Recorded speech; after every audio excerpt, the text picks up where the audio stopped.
आप एक मुसलमान रहे और कब आपने ये तय किया कि बस अब और नहीं, कब आपका मोह भंग होना शुरू हुआ इस्लाम से? जी भूमि, मैं आपको थोड़ा सा अपना बैकग्राउंड बताना चाहूँगा पहले, ताकि समझ में आ जाए। मैं एक्चुअली एक सुन्नी फैमिली के अंदर पैदा हुआ, और जब मैं 7th या 8th क्लास में था तब तक मैं एक नॉर्मल बच्चे की तरह था। उसके बाद मैं तबलीगी जमात से जुड़ा और ज़िंदगी के 18 साल मैंने तबलीगी जमात के अंदर गुजारे। इस दौरान मैंने इस्लाम को पढ़ा, कुरान को पढ़ा और स्क्रिप्चर को पढ़ा, अहादीसों को पढ़ा, बहुत सारी डिफरेंट मैंने किताबों को पढ़ा। और मैंने इस्लाम की मालूमात इसलिए इकट्ठी करना चाहा कि मैं इस्लाम को और डीपली समझ करके उसको आगे प्रोपोगेट करूं, लोगों को उसकी तबलीग करूं और लोगों को कन्वर्ट करा सकूं इस्लाम के अंदर। या यानी आप इस्लाम के प्रचारक बनना चाहते थे और कन्वर्ट कराना चाहते थे लोगों को, आप इस हद तक आपको इस्लाम पसंद था? जी एग्जैक्टली। इवन तबलीगी जमात के अंदर हमें प्रोपोगेट ही करना होता है इस्लाम को, लेकिन वो सिर्फ मुसलमानों के बीच प्रोपोगेट करते हैं। मैं ये चाहता था कि मैं इस्लाम को इतना डीपली समझूं और उसको पढ़ूं, ताकि मैं जो नॉन मुस्लिम्स हैं, गैर मुस्लिम्स हैं, उनको भी मैं इस्लाम के और दीन की दावत दे पाऊँ।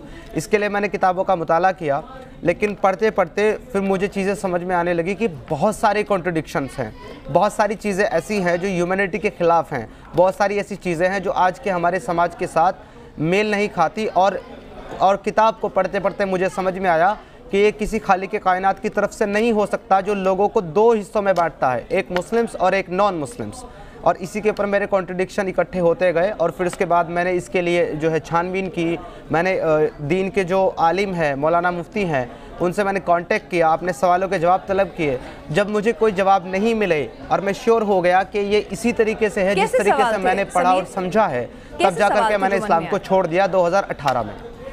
नहीं, कैसे सवाल थे जो मन में आए, कि क्या सवाल थे आपके जो ज़हन में? काफ़ी सारी चीज़ें हैं, जैसे कि स्क्रिप्चर में लिखा हुआ है कि जो ईमान वाले नहीं हैं उनके साथ जंग करो, उनको मारो या फिर उनसे जिज़िया लो। अगर ये सारे काम नहीं करते तो उनके साथ जंग करो, और अगर वो मारे जाएं तो उनकी माएँ, बहनें, बेटियाँ जो तुम्हारे हिस्से में आए, तुम्हारे कब्ज़े में आए, वो सब तुम्हारी गुलाम लौंडिया, तुम उनके साथ जो है मुबाशरत यानी कि सेक्स कर सकते हो बिना शादी के, और उनको मार्केट में ले जा कर के बेच भी सकते हो।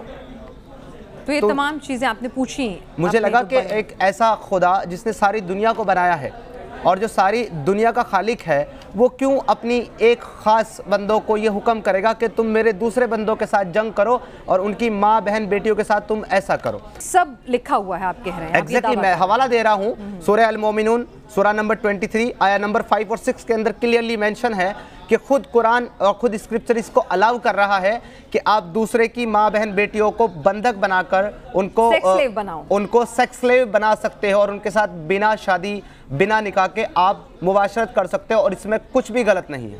किस उम्र में आपने तय किया कि भाई अब नहीं है? मतलब आपने क्या मॉडर्न तालीम भी हासिल की है? थोड़ा अपने बारे में बताएं कि आपके परिवार में कौन लोग हैं, अगर आप मुनासिब समझें, क्योंकि आपको जान का भी खतरा आप कहते हैं आपको रहता है, आपको धमकियां मिलती रहती हैं। अगर मुनासिब समझें तो थोड़ा अपने परिवार के बारे में, अपने बैकग्राउंड के बारे में अगर बताना चाहें, और फिर किस वक्त, किस उम्र में आपको लगा कि बस अब नहीं, और जब आपने अपने परिवार को बताया कि मैं इस्लाम छोड़ना चाहता हूं, तो क्या रिएक्शन था? ज़रा अगर वो पूरी कहानी हमारे दर्शकों को भी बता सकें कि आखिर एक सच्चा मुसलमान समीर कैसे एक्स मुस्लिम बन गया।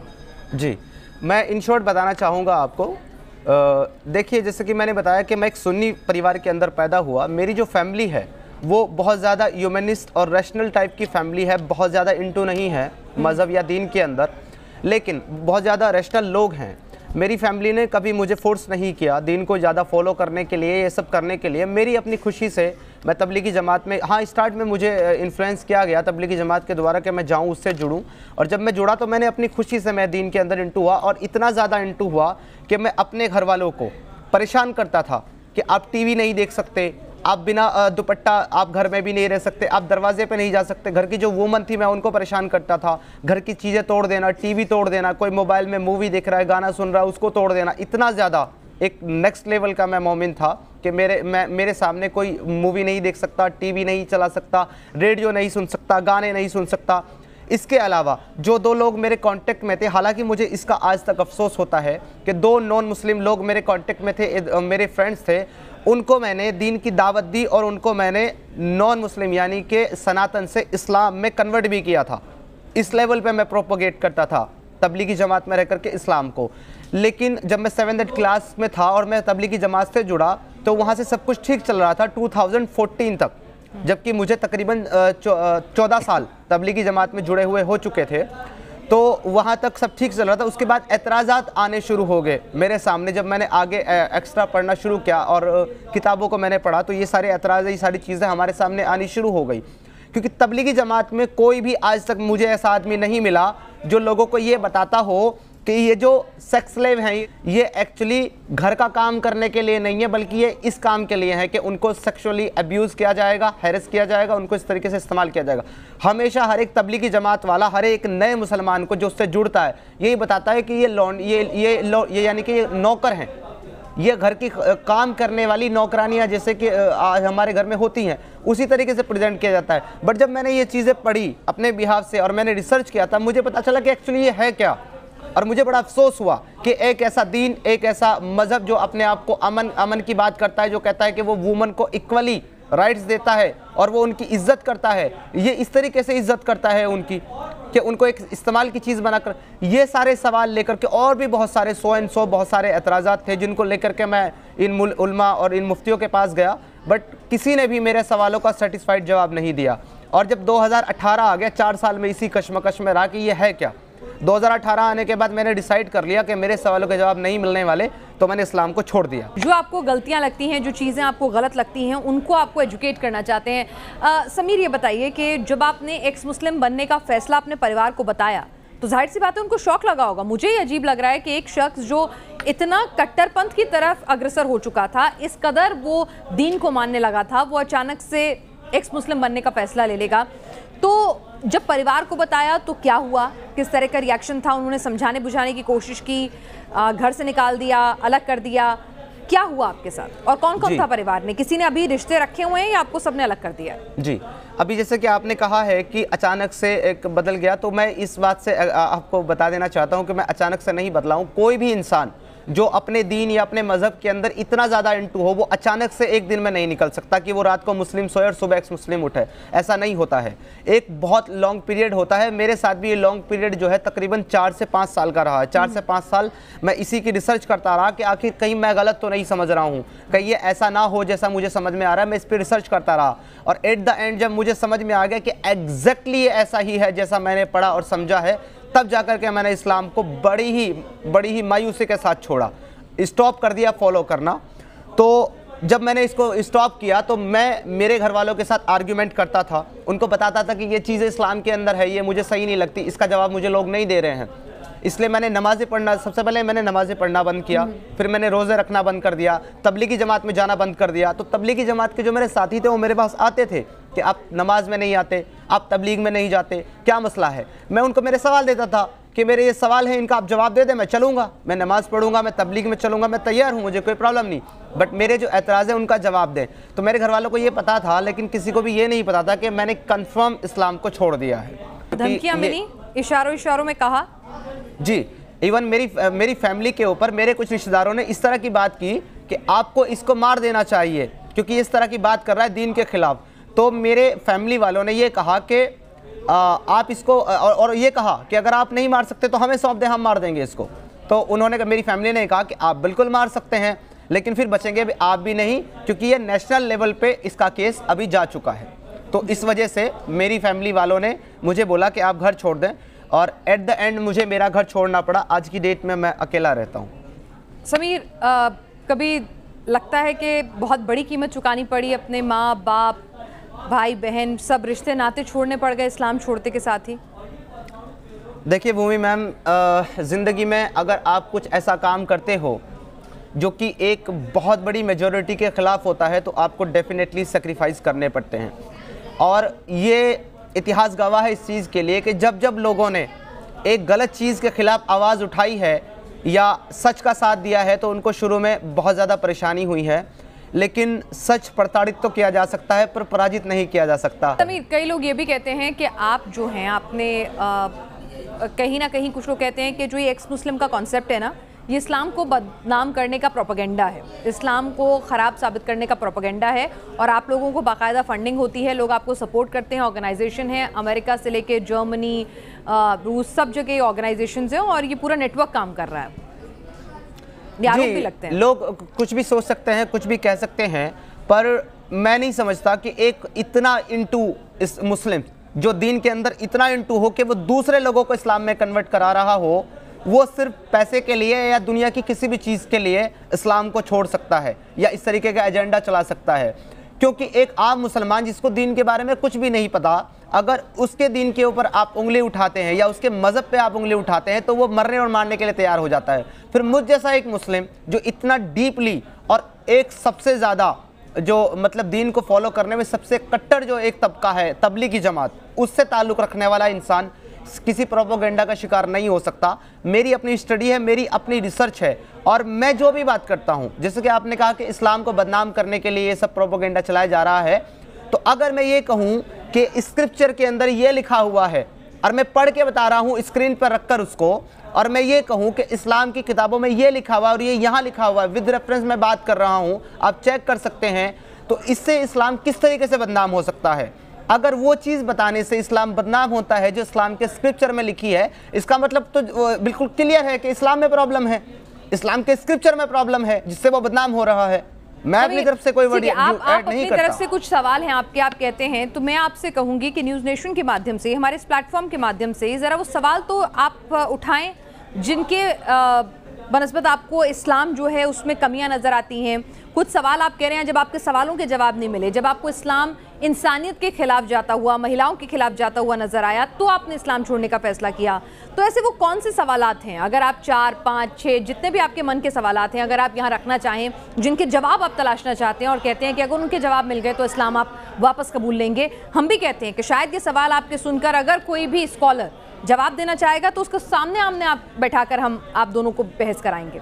तो आप अपने सवालात अगर एक बार बता सकें जो आपके जहन में आते हैं, जिनके जवाब आप चाहते हैं। मैं मेजर 5 सवाल आपको बताता हूं जो मेरे मेन है। अगर इन 5 सवालों का भी मुझे कोई सेटिस्फाइड जवाब दे देता है तो मैं इस्लाम को वापस कबूल कर लूँगा। और ये सिर्फ 5 क्वेश्चन है मेरा क्वेश्चन नंबर 1 ये है सबसे मेन कि एक खुदा, एक खालिक कायनात जिसने सारी दुनिया को बनाया है, काफिर भी उसी ने बनाए हैं, मुस्लिम भी उसी ने बनाए हैं, ज्यूज़ भी उसी ने बनाए हैं, क्रिश्चियन भी उसी ने बनाए हैं।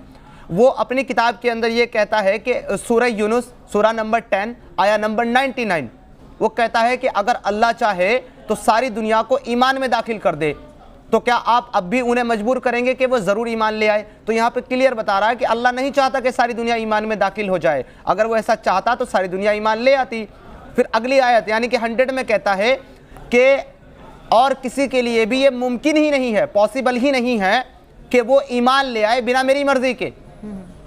और हम लोगों के दिलों के ऊपर जो है मलामत डाल देते हैं, यानी गंदगी डाल देते हैं। तो यहाँ पे खुदा जो इतनी ताकत रखता है कि सारी दुनिया को एक उम्मत बना दे, यानी कि सबको मुसलमान बना दे, वो नहीं बनाता, तो वो फिर किस तरीके से अपनी मुस्लिम कौम को ये हुक्म देगा कि तुम लोगों के साथ जंग करो जब तक वो इस्लाम कबूल ना कर लें?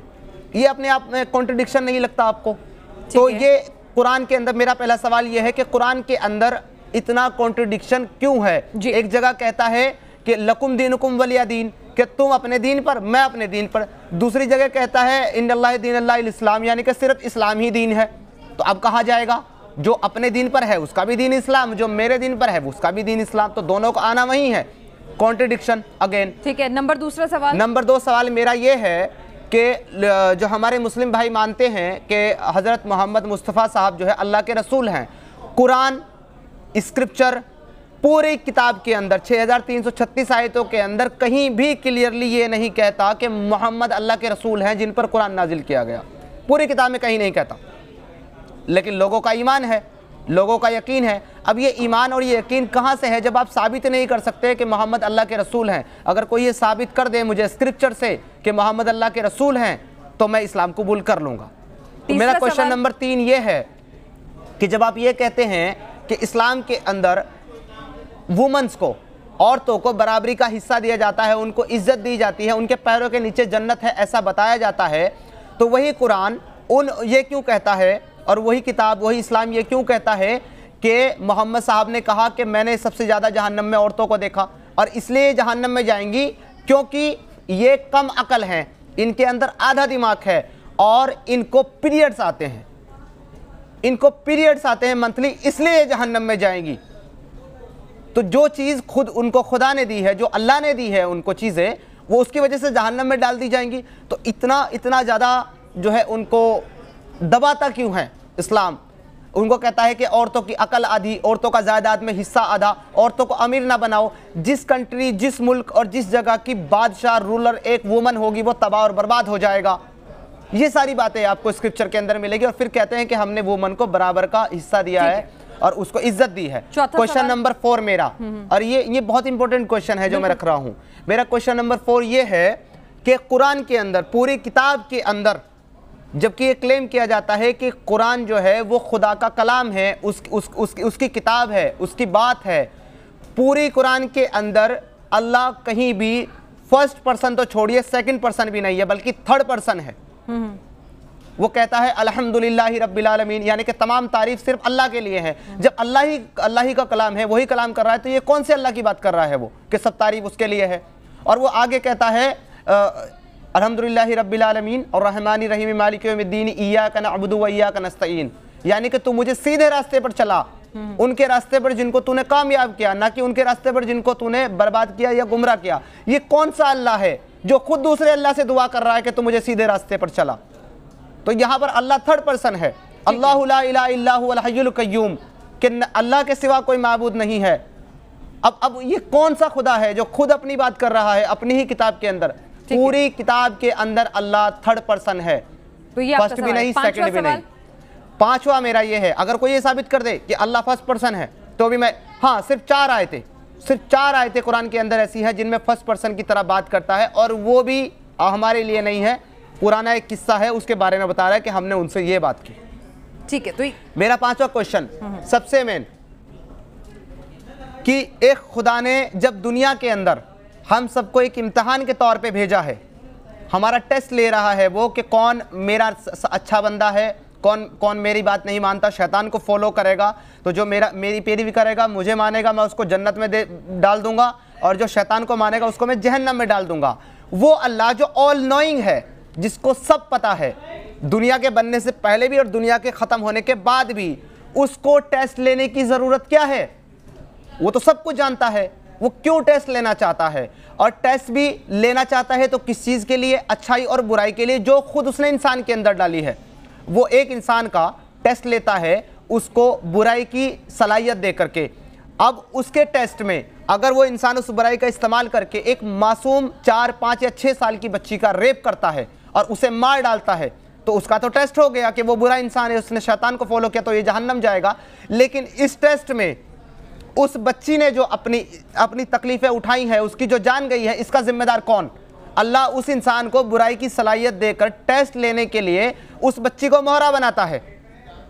ये मेरा सवाल है कि जब खुदा ऑल नोइंग है, सब कुछ जानता है, तो उसको टेस्ट लेने की जरूरत क्या है? ठीक है, तो ये एक्स मुस्लिम समीर के सवाल हैं, जो वो कहते हैं इस्लाम का जो भी स्कॉलर इन सवालों के जवाब से उन्हें संतुष्ट कर पाएगा, वो एक्स मुस्लिम से फिर से मुस्लिम बन जाएंगे। तो एक्स मुस्लिम समीर की कहानी हमने उनकी ज़बानी सुनी कि आखिर वो शख्स जो दूसरों का धर्म परिवर्तन कराता था, जो शख्स जमात के साथ जुड़ा हुआ था, ऐसी कौन सी वजह थी कि उसने परिवार छोड़ा, इस्लाम छोड़ा, अपने रिश्ते तक कुर्बान कर दिए, लेकिन इस्लाम छोड़ना ही उन्हें मुनासिब लगा।